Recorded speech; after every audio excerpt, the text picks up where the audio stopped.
ಸಾಮಾಜಿಕ ಜಾಲತಾಣದಲ್ಲಿ cockroach Janata party ಟ್ರೆಂಡಿಂಗ್ನಲ್ಲಿದೆ. ಕಾಕ್ರೋಚ್ ಜನತಾ ಪಾರ್ಟಿ ವಿರುದ್ಧ ಈಗ ಬಿಜೆಪಿ ಆಕ್ರೋಶವನ್ನ ವ್ಯಕ್ತಪಡಿಸ್ತಾ ಇದೆ.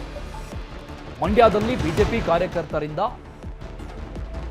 ವಿರೋಧಿಸಿ ಪ್ರತಿಭಟನೆಯನ್ನು ಕೂಡ ನಡೆಸಲಾಗಿದೆ. ಕಾಕ್ರೋಚ್ ಜನತಾ ಪಾರ್ಟಿ ವಿರುದ್ಧ ಬಿಜೆಪಿ ಧರಣಿ ನಡೆಸಿದೆ. ಮಂಡ್ಯದಲ್ಲಿ ಜಿರಳೆಗಳನ್ನು ಹಿಡಿದು ಕಪ್ಪು ಹಿಟ್ಟು ಬಳಸಿ ಆ ಜಿರಳೆಗಳನ್ನು ಕೊಂದು ಹಾಕಿ ವಿನೂತನವಾಗಿ ಪ್ರತಿಭಟನೆ ಮಾಡಿದ್ದಾರೆ. ಮಂಡ್ಯದ ಬಿಜೆಪಿ ಕಚೇರಿಯಲ್ಲಿ ನಡೆದಂತಹ ವಿಭಿನ್ನ ಪ್ರತಿಭಟನೆ ಇದು. ದೇಶದಾದ್ಯಂತ ಸದ್ಯಕ್ಕೆ ಚರ್ಚೆಯನ್ನ ಹುಟ್ಟು ಹಾಕಿರುವಂಥದ್ದು ಕಾಕ್ರೋಚ್ ಜನತಾ ಪಾರ್ಟಿ ಅನ್ನುವಂಥದ್ದು. ಇನ್ಸ್ಟಾಗ್ರಾಮ್ ಸೋಷಿಯಲ್ ಮೀಡಿಯಾ ಖಾತೆಯನ್ನ ಬಳಸಿಕೊಂಡು ಅದರಲ್ಲಿ ಹಲವು ವಿಚಾರಗಳನ್ನ ವ್ಯಕ್ತಪಡಿಸಲಾಗ್ತಾ ಇದೆ. ನೋಡಿ, ಈ ರೀತಿಯಾಗಿ ವಿನೂತನವಾಗಿ ಮಂಡ್ಯದಲ್ಲಿ ಪ್ರೊಟೆಸ್ಟ್ ಮಾಡಲಾಗಿದೆ. ಇದಕ್ಕೆ ಬೆಂಬಲ ಕೊಡಬಾರದು ಅಂತ ಆಕ್ರೋಶವನ್ನ ವ್ಯಕ್ತಪಡಿಸಿದ್ದಾರೆ ಬಿಜೆಪಿಯ ಕಾರ್ಯಕರ್ತರು, ಮುಖಂಡರು. ನಿಜವಾದಂತಹ ಜಿರಳೆಗಳನ್ನು ಹಿಡಿದುಕೊಂಡು ಒಂದು ಡಬ್ಬದಲ್ಲಿ ಹಾಕಿ ಅದಕ್ಕೆ ಹಿಟ್ಟನ್ನ ಹೊಡೆಯುವ ಮೂಲಕ ಅದನ್ನ ಹತ್ಯೆ ಮಾಡಿ ಅದನ್ನ ಸಾಯಿಸಿ ಆಕ್ರೋಶವನ್ನ ವ್ಯಕ್ತಪಡಿಸಿರೋದು.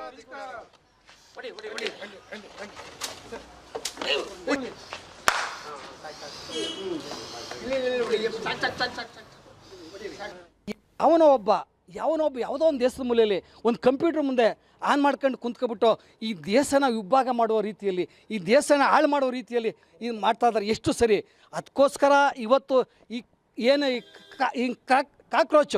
ಈ ಕಾಕ್ರೋಚು ಜಿರ್ಲೆ ಈ ಹಾತಿಯನ್ನು ನಾವೇ ಸ್ವತಃ ನಮ್ಮ ಮನೆಯಲ್ಲಿದ್ದ ಜಿರ್ಲೆ ಕ್ಲೀನ್ ಮಾಡಿರಲಿಲ್ಲ, ಮನೆ ಕ್ಲೀನ್ ಮಾಡಿ ಆ ಜಿರ್ಲೆ ಹಿಡ್ಕೊಬಂದು ಇವತ್ತು ಒಂದು ವಿಶೇಷವಾಗಿ ವಿಭಿನ್ನವಾಗಿ ನಾವು ಮಾಡಿ ತೋರಿಸಿದ್ವಿ. ಈ ಜಿರ್ಲೆಗೆ ಚಪ್ಪಲಿ ಹೊಡೆಯೋ ಮೂಲಕ, ನಾವು ಕಪ್ಪು ಇಟ್ಟು ಹೊಡೆಯೋ ಮೂಲಕ, ಬರ್ಲಲ್ಲಿ ಹೊಡೆಯೋ ಮೂಲಕ ಇದನ್ನು ಗುಡಿಸಿದ್ದೀವಿ, ಸಿಂಪಡಿಸಿ ಇದನ್ನು ಸಾಯಿಸಿದ್ದೀವಿ.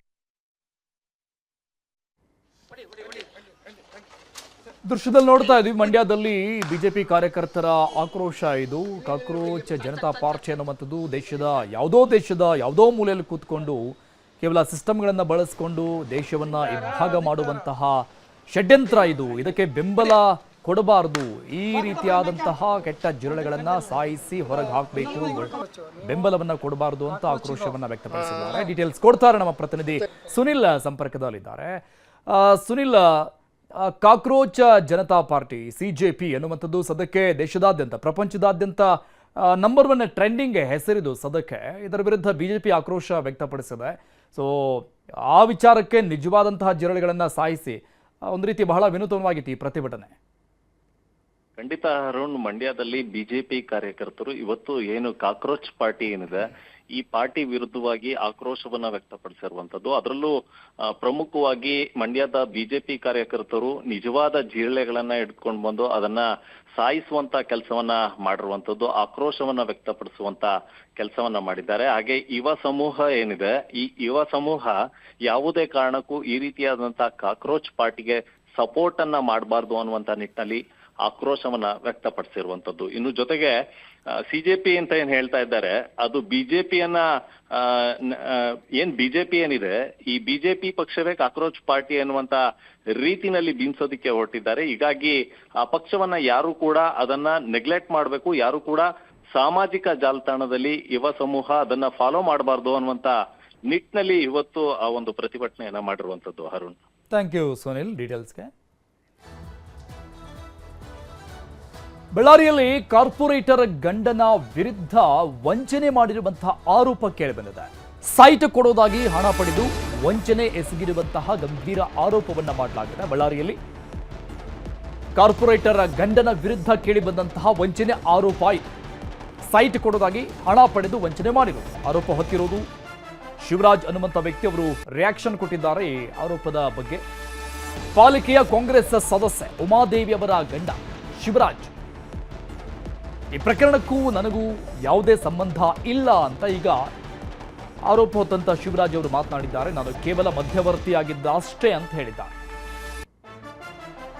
ನನಗೂ ಇದಕ್ಕೂ ಸಂಬಂಧ ಇಲ್ಲ. ಸೈಟ್ ಮಾಡಿರುವ ಜಮೀನು ಬೇರೆಯವರ ಹೆಸರಲ್ಲಿದೆ. ನನ್ನ ಮನೆಗೆ ಬಂದು ದುಡ್ಡು ಕೊಟ್ಟು ಹೋಗಿದ್ದಾರೆ.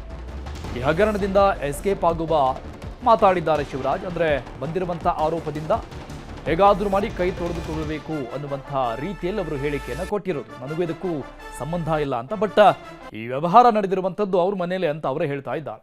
ಕಾರ್ಪೊರೇಟರ್ ಅವರ ಪತಿ ಶಿವರಾಜ್ ಆ ಪಾಣಿನಾಗ ಹೆಸರು ಐತಂದ್ರೆ ಅವ್ರ ಭೂಮಿ ಅಂತ ತಿಳ್ಕೊಂಡಿವಿ. ಆದ್ರೆ ನಾನು ಖರೀದಿ ಮಾಡಿಲ್ಲ ಅದು. ನಾನು ತಗೊಂಬಕ್ಕೆ ಹೋಗಿಲ್ಲ. ಅವ್ರು ಬಂದು ಇಲ್ಲಣ್ಣ ನಾವು ಯಾರನ್ನ ದೊಡ್ಡರಿದ್ರೆ ನಮ್ಗೆ ತಾಂತಾರೆ ಅಂತ ಅಂದ್ರೆ ಒಂದು 10-12 ಪ್ಲಾಟ್ ಅವರಿಗೆ ಅವ್ರ ಸಾಮಾಜಿಕರಿಗೆ ಕೊಟ್ಟಾರ. ಅವ್ರಿಗೆ ಏನೈತೆ ಗೊತ್ತಿಲ್ಲ. ನನ್ನ ಎದುರಿಗೆ ದುಡ್ಡು ಕೊಟ್ಟಾರ, ದುಡ್ಡು ತಗೊಂಡಾರ. ನಾನು ಇದ್ದೀನಿ, ಅದು ನಮ್ಮನೆ ಕಡೆ ಬಂದಾರ. ಯಾರನ್ನ ದೊಡ್ಡರಿದ್ರೆ ಎದುರಿಗೆ ಕೊಡ್ತಪ್ಪ, ನೀನ್ ಮೊದಲೇ ಸ್ವಲ್ಪ ಮೋಟ ಕಾಣ್ತಿ, ಮತ್ತೆ ಕೊಟ್ಟಿಲ್ಲ ಅಂದ್ರೆ ಬಾಕಿ ಇರೋದಕ್ಕೆ ಕಷ್ಟ. ಅಣ್ಣರಾದ್ರೆ ಶಿವರಾಜ್ ಅಣ್ಣ ಅರ್ಥಕ್ಕೆ ಹೋಗನು. ಹೋದ್ಮೇಲೆ ನಾನು ಹೇಳ್ತೀನಿ, ಅವ್ರು ಹೇಳಿದ್ರೆ ತಗೊಳ್ರಿ ಇದ್ರಿಲ್ಲ. ಅಷ್ಟು ಬಿಟ್ಟು ಬೇರೆ ಏನು ಇದಿಲ್ಲ. ನಾನೇನು ಅದ್ರ ಕಬ್ಜಾ ಮಾಡಿಲ್ಲ. ನಾನೇನು ಒಂದು ಎಕರೆ ಭೂಮಿನೂ ತಗೊಂಡಿಲ್ಲ, ಒಂದು ಸೆಂಟ್ನೂ ತಗೊಂಡಿಲ್ಲ. ಪಾಣಿನಾಗ ಹೆಸರು ಐತೆ ಅಂತಾರೆ ಅವ್ರ ಭೂಮಿ ಅಂತ ತಿಳ್ಕೊಂಡಿವಿ. ಆದ್ರೆ ನಾನು ಖರೀದಿ ಮಾಡಿಲ್ಲ ಅದು.